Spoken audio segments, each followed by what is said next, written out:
Hello, ladies and gentlemen. Kavasseur here, coming at you from Maryland on this bright, sunny, somewhat warmer day here in the spring. Today, for this short, special podcast, you can call me the Matteseur.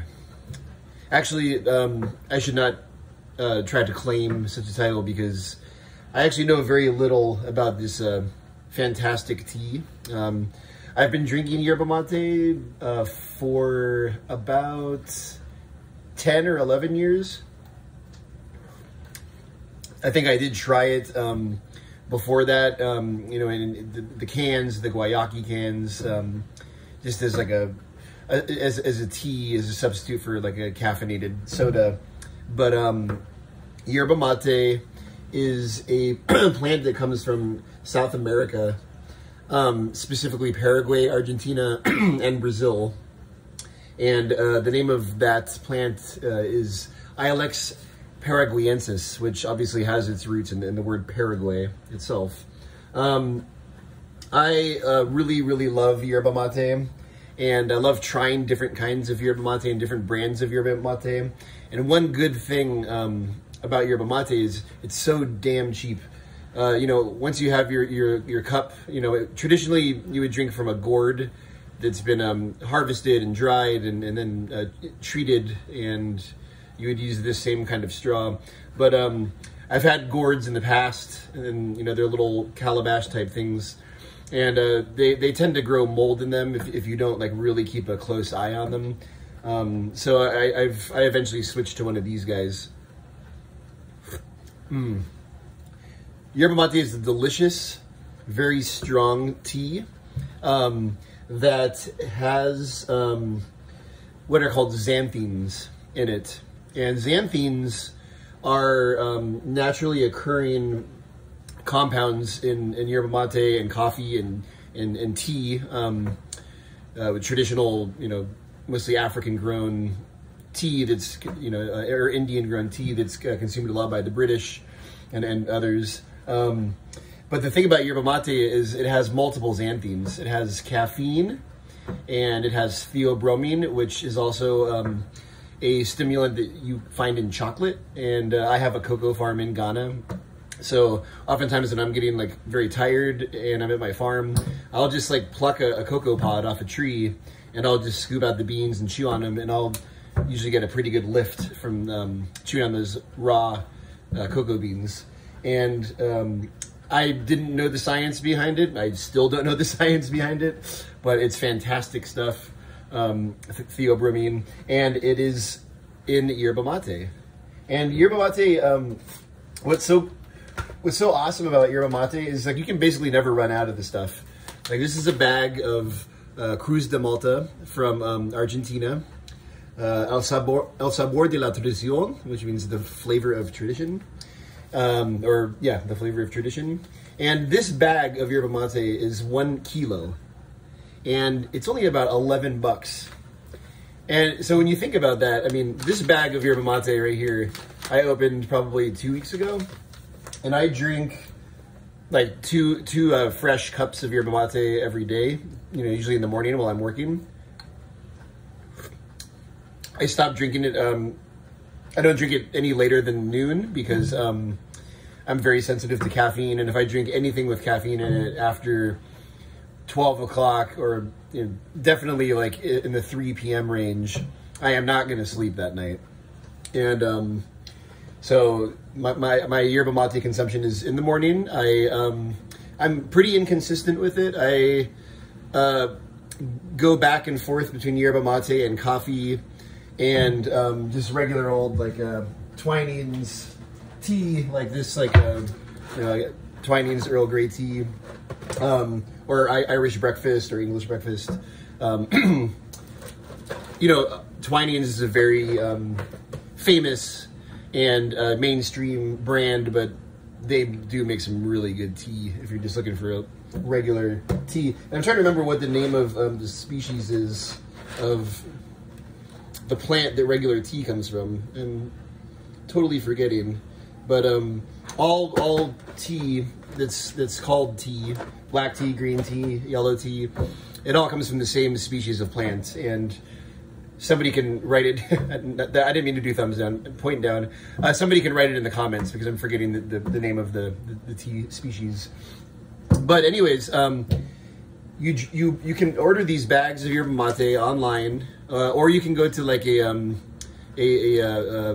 Latin American market where they sell, a lot of them sell yerba mate, because South Americans, you know, in a country like Argentina or Paraguay or Brazil or Uruguay, I've heard Argentina in particular, like you get on the train or on the bus and like every person has a mate gourd and a thermos, and they just kind of continuously refill and drink the yerba mate while they're, you know, on the bus, going to work, you know, reading the newspaper, just doing whatever. And so yeah, I buy a bag of yerba mate like every 6 weeks or something, and it's like $10. And for all of you out there who watch my YouTube channel, you know how expensive kava is. A kilo of kava, you know, 2.2 pounds, is going to be like at least $110, $120. And God, I go through kava, you know, a pound like every 3 or 4 days. So, you know, that's like 50 or 60 bucks every 4 days. And when I think about how much yerba mate I drink and how long it takes me to get through one of these bags, I'm just, wow, it's unbelievable. So, just to kind of summarize things, because I don't want this to be a long video, this is something I wanted to do kind of for fun, just to, you know, bring some diversity to the channel, if you can call it a channel, the blog. The kind of long story short is, the reason that I always go back to yerba mate, and I always feel better when I'm drinking yerba mate, is that the stimulant compounds in yerba mate, that combination of caffeine and theobromine, they create a sustained level of energy, or they produce a sustained level of energy in your body. So when you wake up in the morning and, you know, you're starting your day off at work at 7 o'clock in the morning, you know, you've done all your morning stuff, you know, taking your shower or whatever, you know, if you take a shower in the morning. When you're really tired and you wake up and you like want quick energy, coffee is like always a huge temptation, because coffee packs a really, you know, huge punch. You know, a cup of coffee, you know, has like 100 and something milligrams of caffeine in it. So when you drink that cup of coffee, it lights a fire under you and gets you going, and like you're in the zone. But the problem is that zone is a really like pretty small window of time. I'm talking like an hour and a half, maybe 2 hours after you drink a cup of strong, good, high quality coffee. Then you really start kind of feeling drained, and you know, you might go in for another cup of coffee to try to level up. And for me, that often doesn't work. It just kind of doesn't do anything when I have my second cup of coffee. And then, you know, it's kind of like the second half of the day is just kind of like, meh, you know, just kind of rolls on, and you get through it, and then you make your kava at like 3 or 4 p.m. I mean, that's what I do. But yerba mate, I notice when I'm drinking yerba mate that it really is consistent. It burns really clean in your body. You don't get this like huge rush of stimulants right when you drink it.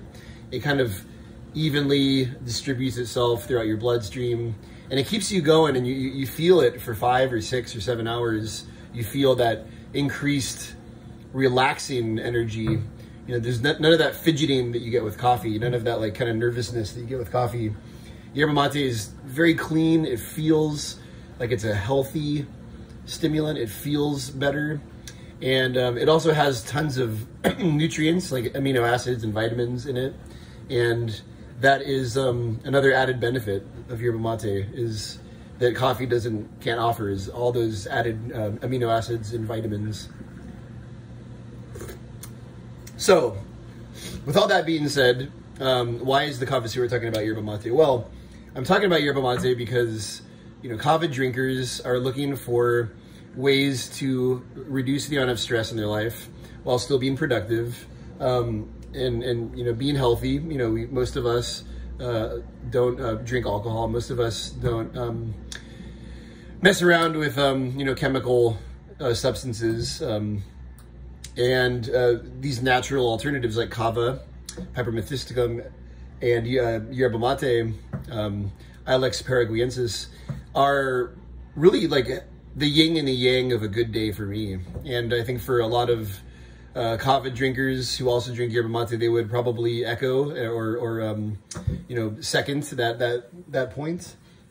And so, you know, I just wanted to, you know, be pretty explicit in endorsing this wonderful beverage, this wonderful South American traditional beverage, which was, you know, it comes from South America. It was discovered by South Americans, and they grow a lot of Yerba Mate because if a bag like this is only $10, you can bet that there's just tons of Yerba Mate out there. It's a bush. It's like a part of the holly family, and you can just drink as much Yerba Mate as you want. I mean, if you spend $10 on a bag like this and you drink it as fast as humanly possible, it's still going to last you a couple weeks. And that, my friends, is a good deal. And you start your day off with Yerba Mate, you end your day with Kava. Get some exercise in there, and you're going to be 100%. You're going to feel good about your life. You're going to feel good about your productivity, about your energy levels. Yeah.